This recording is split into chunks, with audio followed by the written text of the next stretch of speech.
अब हम बात करेंगे पूर्ण लोचदार मांग की, यानी इलास्टिसिटी ऑफ डिमांड। इसमें इंफिनिटिव होगा। इसमें कीमत में होने वाला परिवर्तन, अनुपातिक परिवर्तन शून्य होता है। इस कारण ही यह एक्स अक्ष के समानांतर होता है। इस ग्राफ से हम लोग देखेंगे, यदि इनिशियल कीमत हमारा P है, जिसपे हम इनिशियल क्वांटिटी हमारा Q 50 है, लेकिन यहाँ पर कीमत में नहीं के बराबर परिवर्तन होगा, नगण्य परिवर्तन होगा या परिवर्तन नहीं होगा। ऐसी स्थिति में भी क्वांटिटी में परिवर्तन हो सकता है, मात्रा में परिवर्तन हो सकता है।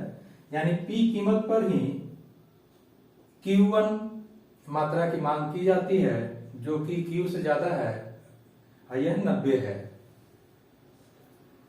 इसे हम लोग इस प्रकार लिख सकते हैं कीमत को कि पुराना कीमत, इनिशियल कीमत P20 था और जो नया क्वांटिटी पे नया जो कीमत है वह भी 20 ही है। लेकिन यहाँ Q जो है, Q से बढ़कर Q1 हो गया, जो प्लस का है कि इसमें वृद्धि हुई है, और यह 90 हो गया। ये दोनों हमारा पॉइंट है।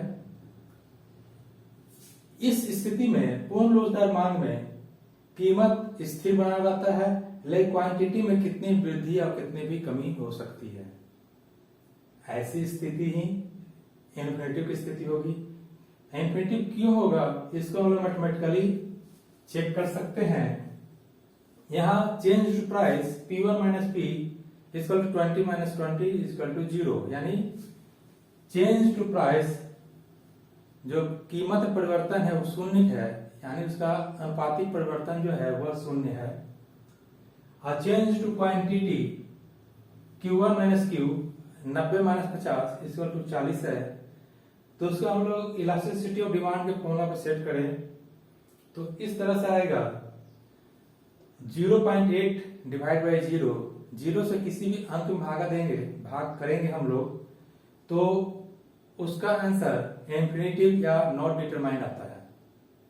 इस प्रकार यह साबित हो जाता है कि पूर्ण लोचदार मांग में इलास्टिसिटी ऑफ डिमांड अनंत होता है। यानी इस कीमत पर यदि पूर्ण लोचदार मांग की स्थिति है तो कितनी भी क्वांटिटी की मांग की जा सकती है। अब हम जानेंगे कि मांग की लोच की जो पांचों डिग्रियां हैं उन्हें एक ग्राफ में कैसे बना सकते हैं।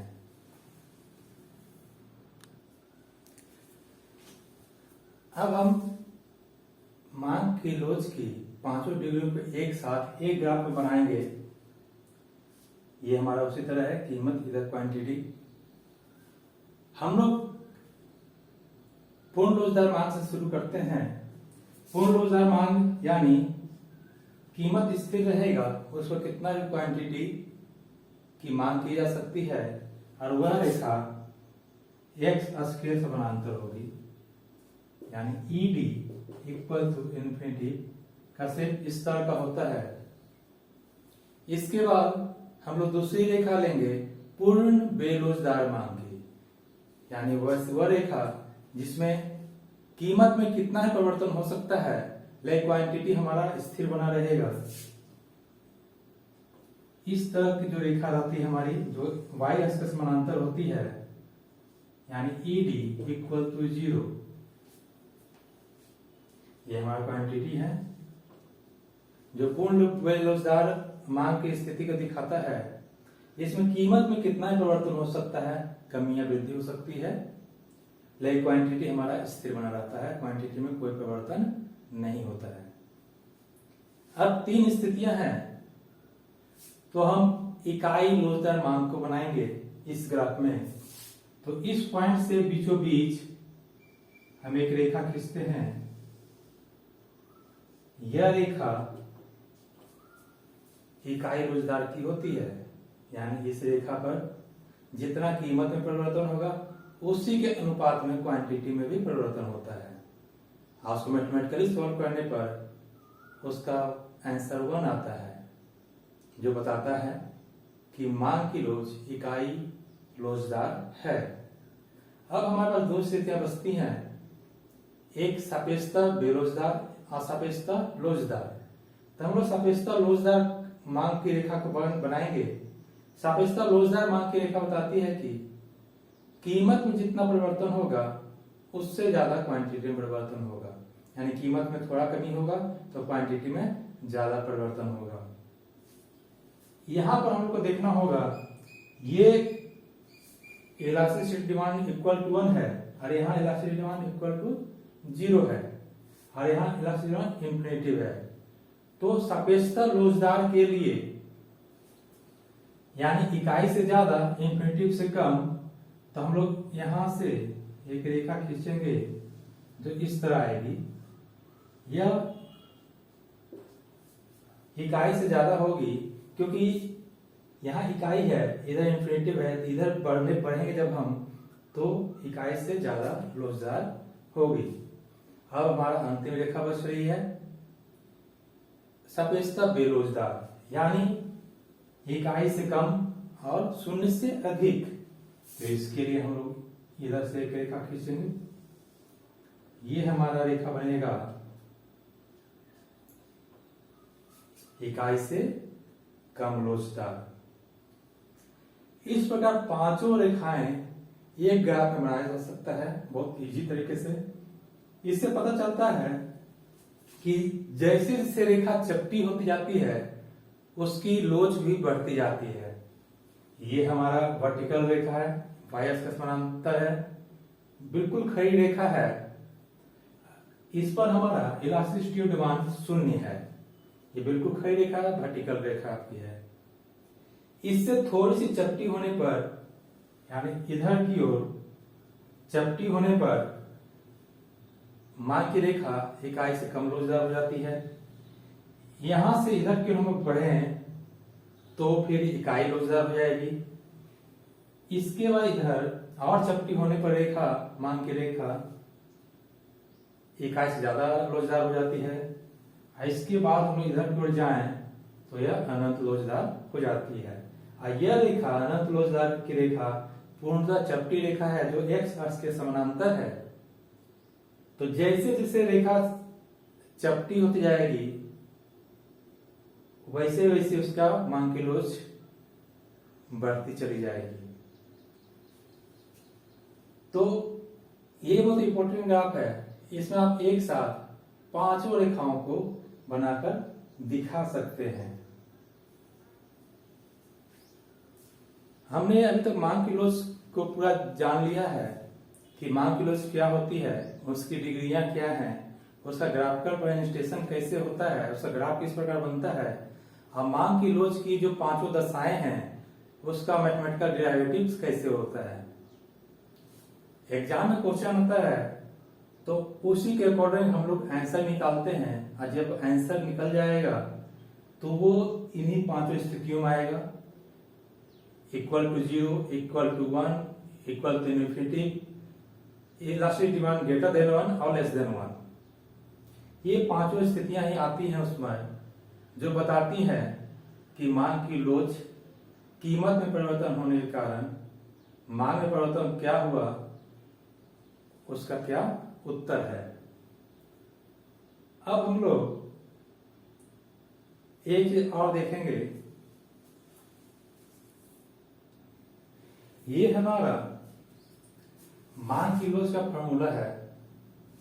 यहां एक फिर से हम लोग देख लेते हैं, change to Q by Q मात्रा में अनुपातिक परिवर्तन को बताता है। यह परिवर्तन का अनुपातिक रूप बताएगा। उसी प्रकार चेंज टू पी कीमत में अनुपातिक परिवर्तन को बताता है।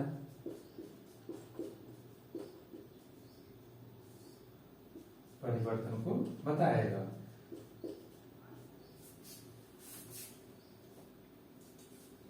यानी ये क्वांटिटी का अनुपात है, ये प्राइस का अनुपात है। तो मांग की लॉज का जो फॉर्मूला रहता है कि मात्रा में होने वाला अनुपातिक परिवर्तन और कीमत में होने वाला अनुपातिक परिवर्तन से ही हमें इलास्टिसिटी ऑफ डिमांड की प्राप्ति होती है। इसी फॉर्मूला में यदि हम लोग ED equal to del Q बटा क्यू और डेल पी बटा पी में 100 से गुणा कर दे तो यह प्रतिशत विधि बन जाती है।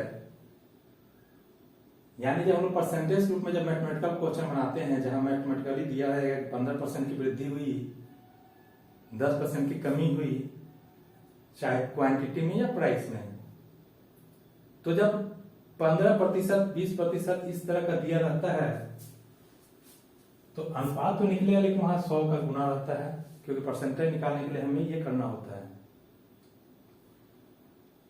तो जो मैथमेटिकल क्वेश्चन रहेगा इसी के अनुसार हम लोग सॉल्व करते हैं, आंसर सेम ही आता है।